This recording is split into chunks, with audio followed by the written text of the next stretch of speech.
10, 9, 8, 7, 6, 5, 4, 3, 2, 1. All systems go. You're listening to Sudbury News Talk. I want to show you something. Stand by. On the morning shift. Anything Could happen. Sudbury News Talk on the morning shift.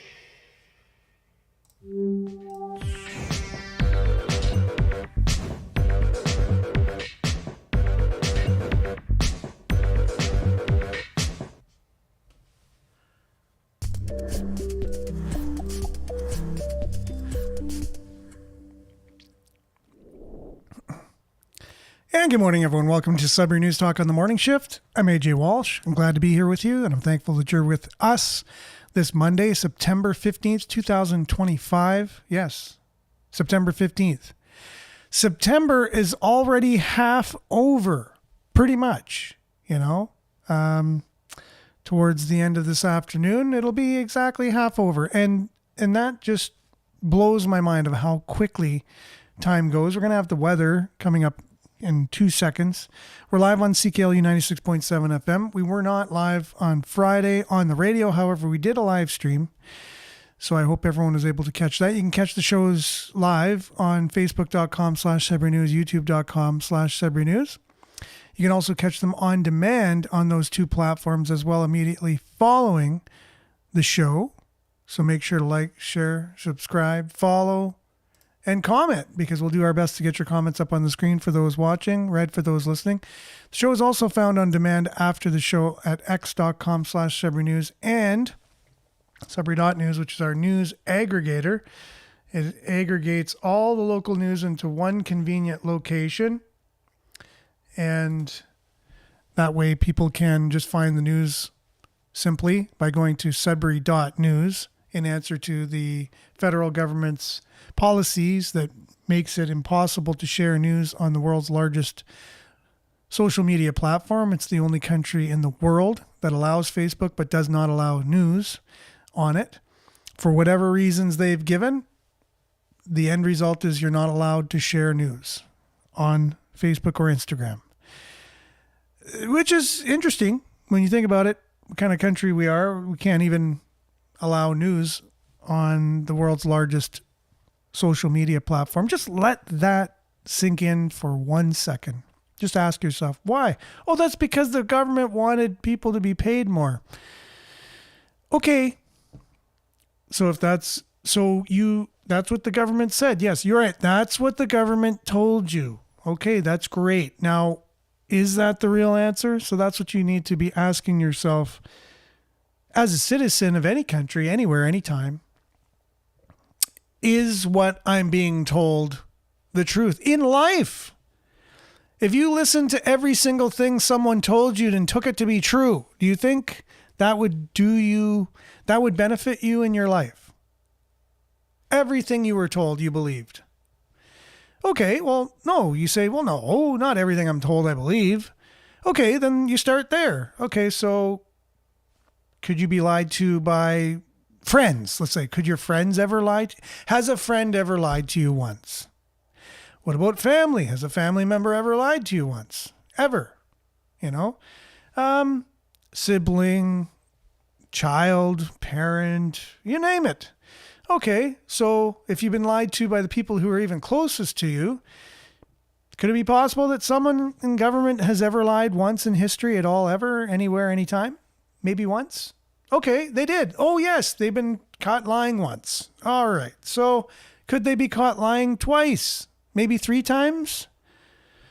Okay, so, all right, it's possible that they could lie. All right, so now we're here. So now you decide when someone's telling you something, is it true or not? Just because they tell you something does not mean it's true. That used to be what news was for. That used to be what journalists did. They went out and people said things and they said, really? Well, how about this and how about that and what about that? The 5 W's and H. Who, what, when, why, where, how, who, what, when, why. How? There's another W. And that's how journalism was done. Not anymore. They kind of don't do that. Well, independent journalists do. And that's the really great thing about, it's just the lay of the land, right? And mainstream media, who are paid by our government, so just let that kind of sink in a little bit. Mainstream media gets billions of dollars from our government.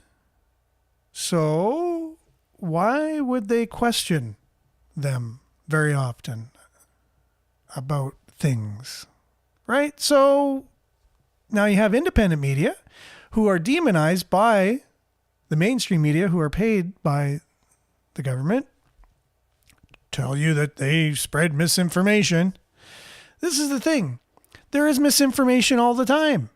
You need to decide what's right and what's not right. That's the whole reason you were born in the first place. You need to understand truth from error, right from wrong, evil from good. That's why we're here, right? So having somebody tell you somebody's bad isn't a good reason to believe it. You need to look into it for yourself. And listening to someone else tell you that is not the right answer. But if you listen to 20 different people, then maybe you're starting to get somewhere, and not just 20 people who agree with each other. That's what ends up happening a lot of times. You'll need to hear both sides, or at least multiple sides, in order to come to a conclusion of some sort. All right, so that's my preamble for the show today. We're just going to dive in with a little bit of weather, and we're going to dive into these things as a deep dive today. And it's going to follow up on the tragic events of late last week, and we'll hear from the person that unfortunately perished. A lot of people, I've been hearing different things. People said, well, he was just this and he was just that. It's sad, but maybe that's what was needed. All these things, right? And it's interesting the way our society has come to this point, and it is a turning point. Very ironic that the person, Charlie Kirk, who unfortunately perished, started and was part of the founders of something called Turning Point, and now it ends up that his death will be a turning point in society, starting in the United States and then, the world. And we're going, from now on, it's changed. Things have changed. We're going to see a change in how people deal with different things, and you'll have to decide for yourself. You'll have to decide, and we'll do our best to help that. By giving the perspectives that maybe you won't hear on mainstream media. This is where you have a conversation about issues that you were facing in society, locally, in our area, in our province, in our nation, and internationally, the things that affect us day to day and that we grapple with, and trying to make sense of things that can be confusing. And this is different from news. We discuss the news on this show. We don't simply present news as a talking head, as you will get with mainstream media. They just read a teleprompter. Did you know that? They just read a teleprompter. They didn't write what they're reading, whether it's CBC radio or whether it's television. The news anchors don't write what they read. A lot of times that's the first time they're saying or hearing what's going on. Anyone could write the teleprompter. Have you seen Bruce Almighty in the scene where Jim Carrey's character, he's allowed to be God for a while, and he takes Steve Carell's teleprompter and he just writes whatever he wants on it. Steve Carell's reading it, and it's very hilarious, but that's very telling about the world we're in right now, where our news just reads, and who knows who wrote it? They don't even know half the time. Well, they know there's a structure and an order in their organization, and they feel probably it's authoritative, and it's gone through the processes that it needs to in order for I don't think they believe a lot of times they're reading something that may not even be true, but they just read it, right? So anyways, so that's what we're going to be talking about today. And hopefully we'll get down to the bottom of some things and understand things a little bit more than we did before the show. And that's what we're going to do. But we're going to start off with a little bit of weather, and we'll be back right after this.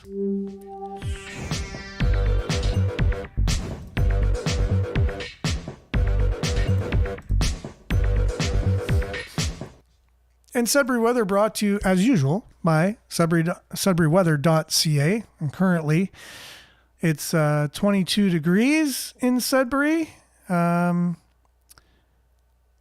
we can expect fog patches dissipating in the morning. High of 22, UV index 6 or high. Tonight, clear. Fog patches developing again after midnight. Low of 10. And then tomorrow, sunny. Fog patches dissipating in the morning as usual. And high of 25, humidex 28.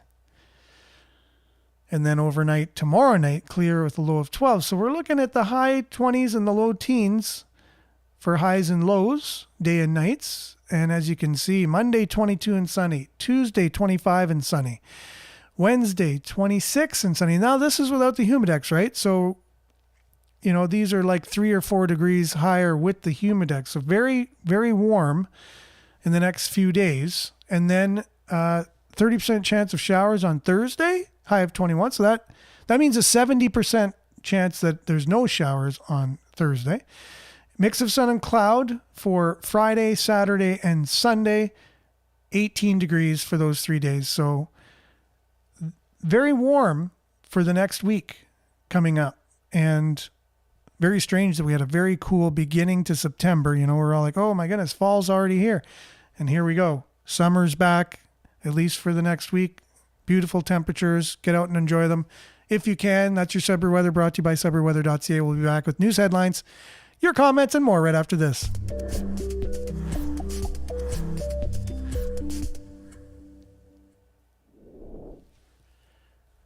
Okay, and a few shout outs here with people joining us this morning. Quite a few people on, as we got off to a little bit of a late start due to my computer not loading up as fast as possible.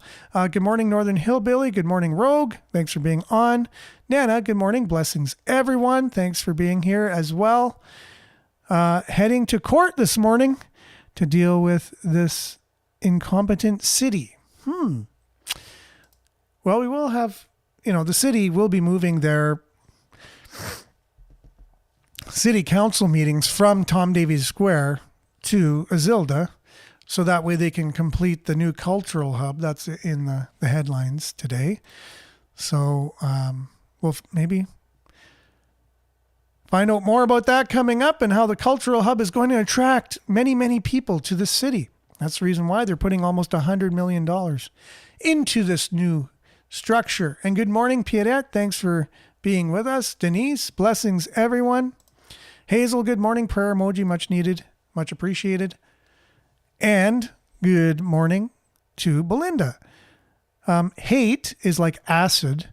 It can not only destroy the vessel in which it is stored, but also destroy the subject on which it is poured. Very interesting, right? I've also said or have the same analogy for a cancer.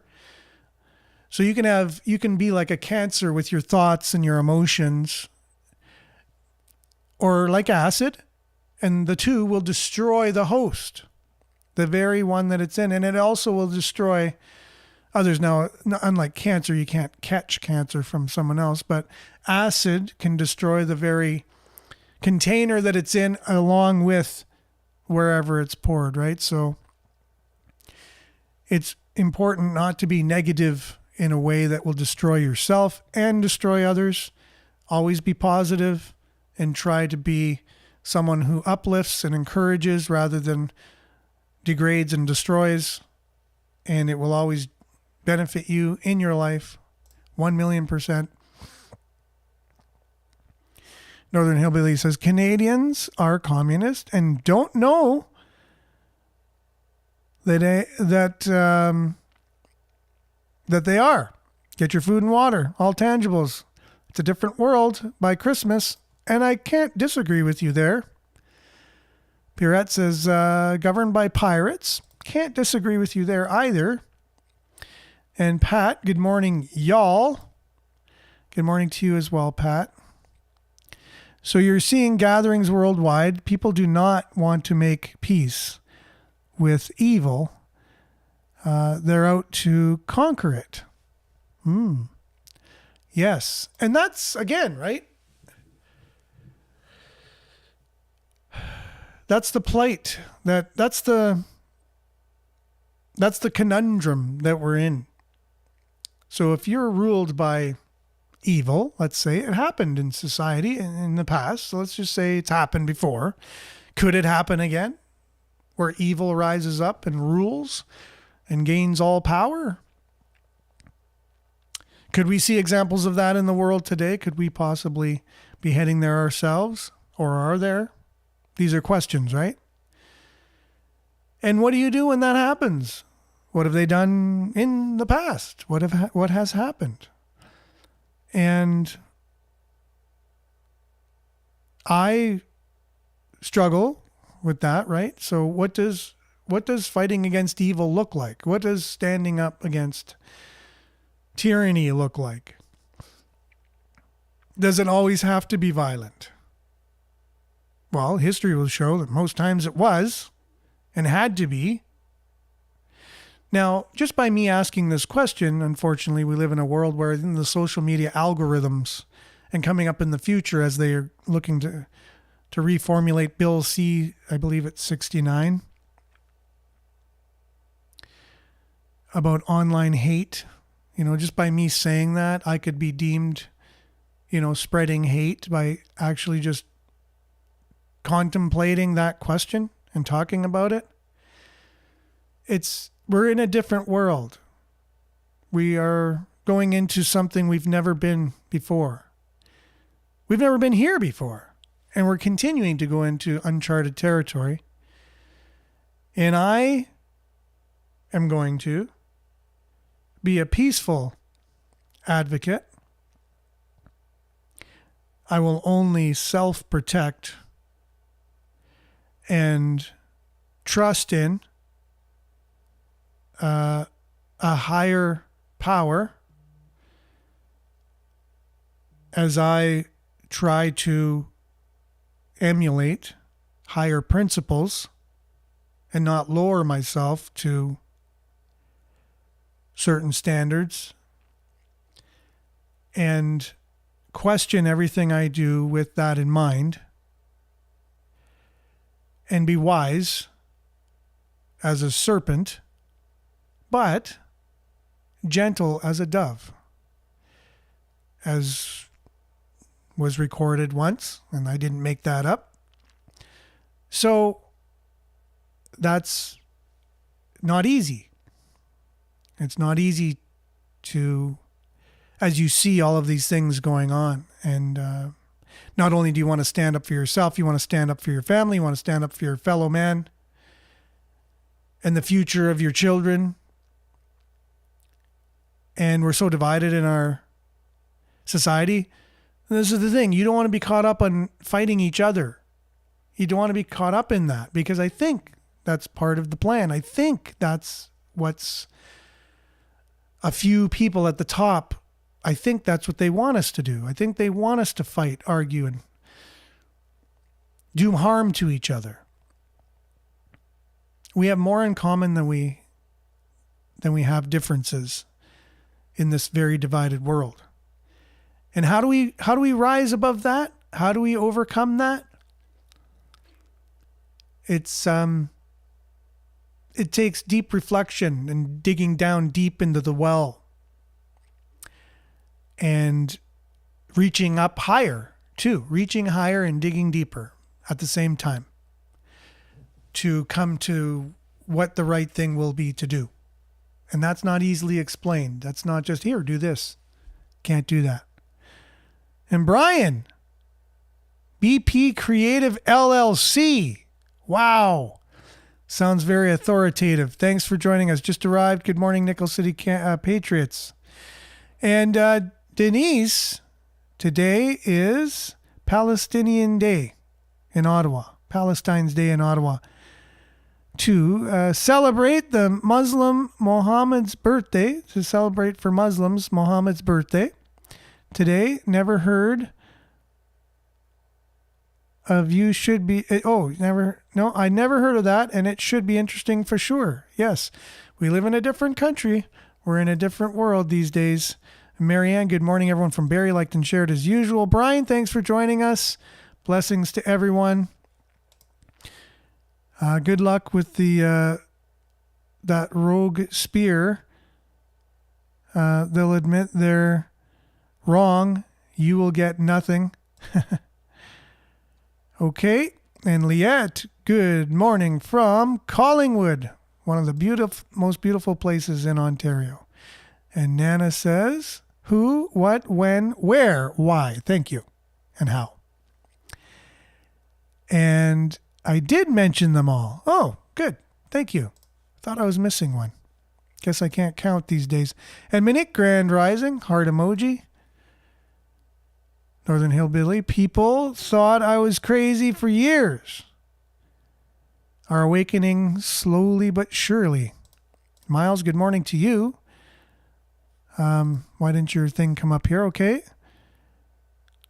Your big complaint is now our own Northern Ontario pundit has now joined the Midas touch and left-wing media, the left-wing media giant from the U.S., and complains about U.S. capitalism affecting Canada. Okay.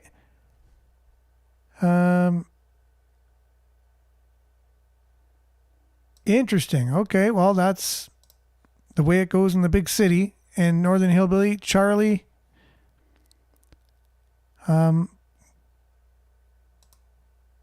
was noticing them for sure. So let's kind of and get to Monique.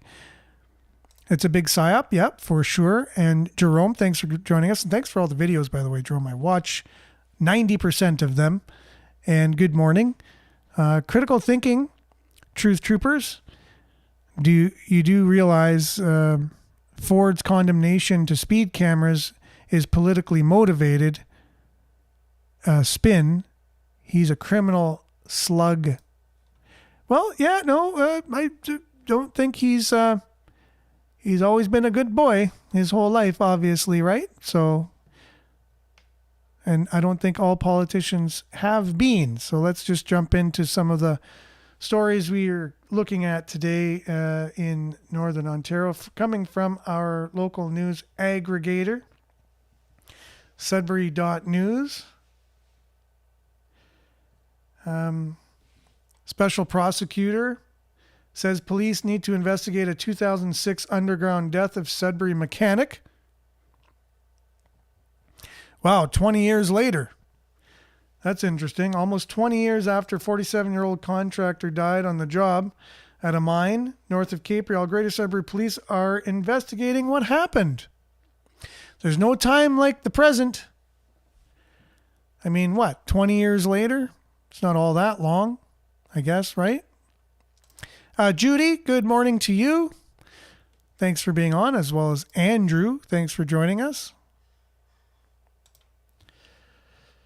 Yeah, that's just craziness. And I don't know, is this the same story that Sudbury, that was from CBC, but is Sudbury.com is looking at a different story here. Inquest into death of Sudbury mining contractor postponed. An inquest into the 2019 death of Sudbury mining contractor in the River Valley area has been postponed.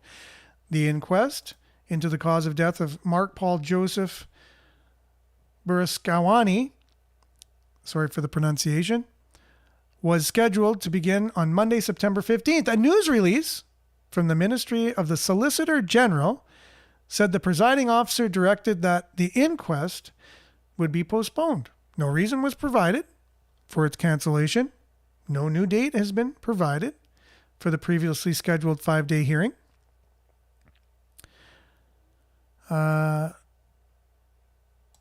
Beskorowany died on August 21st, 2019, following injuries sustained while working at surface mining site in River Valley. An inquest into his death is mandatory under the Coroner's Act. He was employed by Consbeck, a mining and construction contractor located in Valcarin and Sudbury area. According to the Labor Ministry, he was critically injured while drilling in a quarry. No additional information was released about the circumstances surrounding his death. So this is what we see. And I just, what comes to your mind when you hear a story like this? I don't know. Like, it's already 6 years after his death. They were supposed to now start a 5-day inquiry. 6 years after the fact.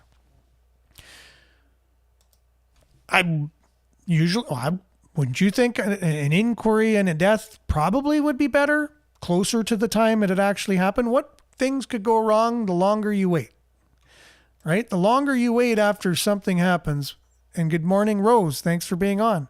What could possibly happen? You know?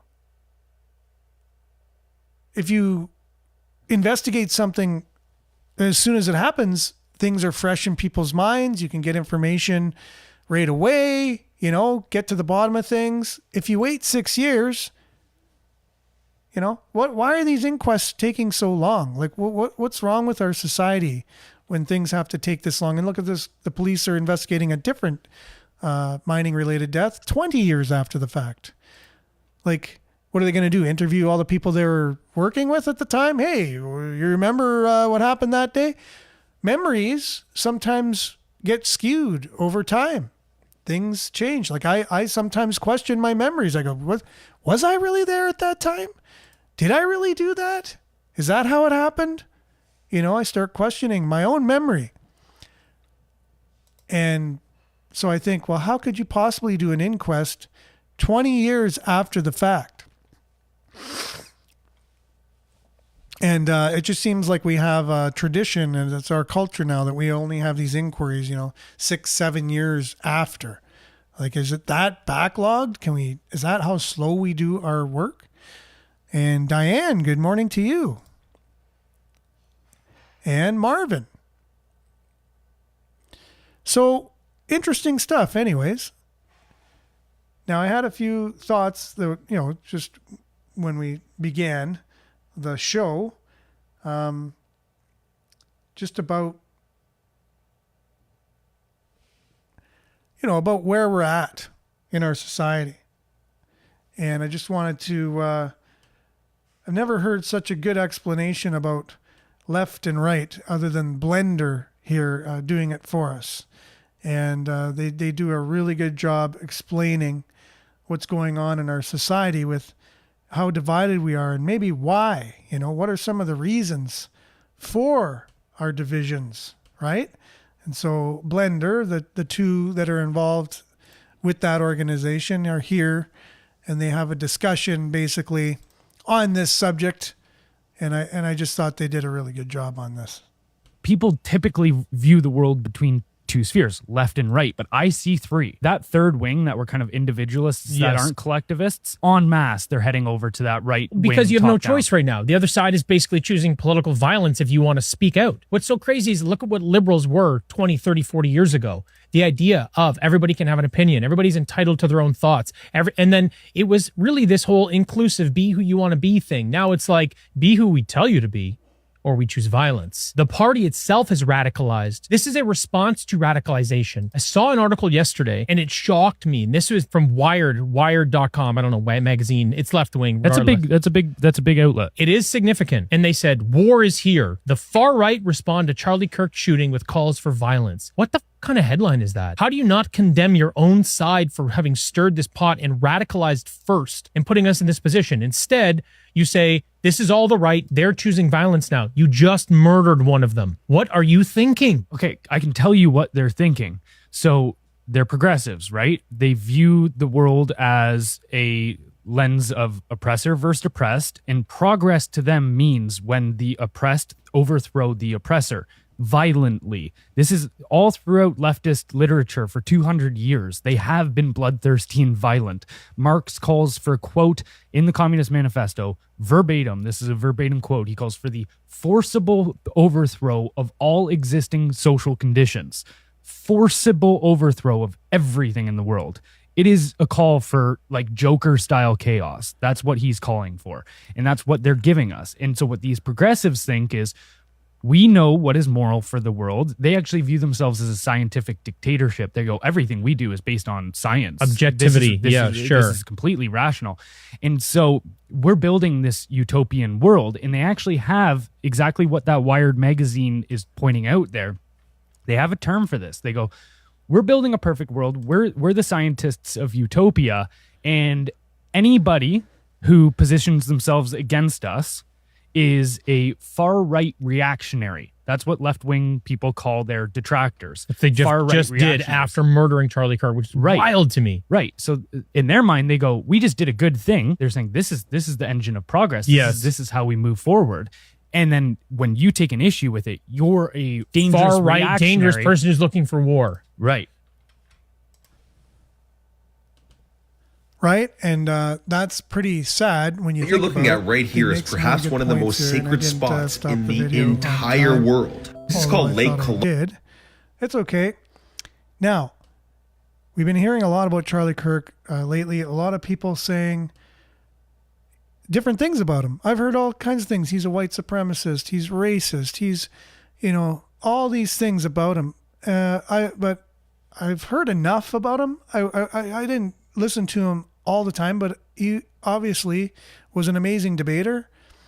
He went to universities and went there and just had a mic and an open mic for people to come and just have a conversation, similar to what we do here in a different platform, though, in a different way, but discussing issues. And then he would debate them, though, because he's not going to be unbiased. He is biased. He's conservative. So he's going to show the conservative point of view, or at least his conservative point of view, and debate college students who are being indoctrinated through Marxist ideology, right? And so they're coming with their Marxist ideology to the mic and debating him. And it was ingenious that he chose universities to go to, because they used to be places of free speech and debate. And this is where a lot of movements have come from, right? So Marxism saw that as why don't we just teach them through all the professors, and that's what we'll do. We'll just influence all the young minds at once. So Charlie Kirk goes there and debates them. And here he does a good job while he's debating and explaining why he does what he does, all at the same time. Truthfully, here to try to change people's minds, or is there kind of a benefit to keeping people divided? How am I dividing people if I ask you if you disagree, you come to the mic? How is that divisive? Well, no, I'm just saying it's like you have these clickbaity titles. It says prove me wrong. What is a woman? You're dividing things very black and white. What is a woman is not a clickbaity title. I think it is. What is a woman? I'm not trying to answer that. Your critics are saying that you're trying to keep people divided. They're urging people not to come talk to you because you're going to spin it. What would you like to say to your critics? They're welcome to come to the microphone and say whatever they want to me, but they're intellectual cowards and they won't do that. You know how we heal our divides? By talking to people we disagree with. I would agree with that. We will get closer to a civil war if we act like that. We just yell at people we don't like. That's how you get closer to dividing the country. You heal the country when you allow disagreement and you allow a microphone with people that have differing views. Correct. No? So who could disagree with what he just said? So there's one thing you've heard, and if you've never listened to the person speak before, he has many videos out there, obviously. That's all he did for the last, I don't know how many years. He's only 31, but he's been doing this forever in his life. He has a lot of material out there where you can then listen to all the things he says. Go out and try and find these racist things that he says. You might not agree with his interpretation of many of the social issues or his point of view. However, right, that's exactly what he says. Our society will become more close to civil war if we don't have these discussions, right? And he asked what is a woman? And the person interviewing him said, oh, this is clickbait, you know, what is a woman? Then he asked him, he says, well, what is a woman, right? What is a woman? And this apparently is controversial in our society these days. That's where we live, you know, and here's Pierre Poilievre being interviewed by a CBC reporter trying to get him to come out and say something that's going to make people upset if he says a woman's a woman or a man's a man, right? This is the society we live in. And this is what mainstream media does. Trump signed an executive order, the U.S. government only recognizing two genders, male, female. They're unchangeable. You know, if elected as prime minister, is that something that you're going to kind of walk in line with, or what are your feelings on that executive order? Well, I don't know. Do you have any other genders that you'd like to name? Me personally? Yes. I'm just asking more so if you're in line with what he is saying. Do you agree with what he's saying? Is that something that you would be lockstep with if elected as prime minister? And the reason why the journalist asks him this, because that way then they can make the headline, Poilievre is just like Trump. Poilievre just follows everything that Trump does. So he's trying to bait Poilievre in doing, that's what our media does. They don't really try and get down to the nitty gritty of what's really going on. They just try, they're political in their journalism, and they're on one side, and they're trying to ensnare the person that doesn't agree with what they agree and their political party stands for. Well, I'm not aware of any other genders than men and women. I mean, if you have any other that you want me to consider, you're welcome to tell me right now. Well, there's personally, I am a man. I am people who say cis man. There are people there who, you know, they say they're gender neutral. Well, you are a man, yes. There are people out there who say they're gender neutral. Yeah, they say they're gender neutral. They're a trans person. Is that something that you would recognize here, whereas in the States, at least with their U.S. government, the way they're seeing it, there's only two? I'm only aware of two, but I mean, if you come up with another list, then you're welcome to do that. But I'm aware of two, and as far as I'm concerned, we should have a government that just minds its own damn business and leaves people alone. Again, can you disagree with that, right? Can you disagree with a government that just wants to leave people alone and they can be prosperous and live a life where, you know, they can provide for their family with a good economy and good morning, Bet. Thanks for being on. Better late than never, but we're just closing out the show talking about, you know, the lay of the land these days, the division that we have, and just pay attention to what's going to be happening in Parliament this week. They're getting back together, right? As the government tries to pass a bill that will make it impossible for us to have these discussions because it will be illegal. It will be illegal to discuss these things openly, and we'll just have to take whatever the government tells us is right to talk about or wrong, or you will be arrested, thrown in jail, fined, deplatformed, demonetized, you know, whatever they can do to shut down free speech. And that's the country we live in. So pay attention to that and come up with your own observations and do your own research on these things and ask yourself, what kind of society would you like to live in?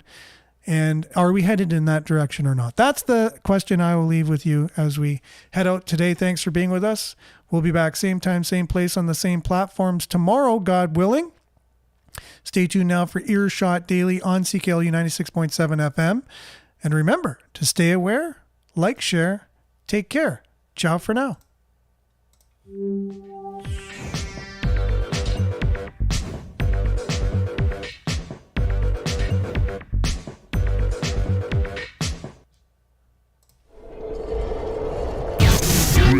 This is Sudbury News Talk on the morning shift.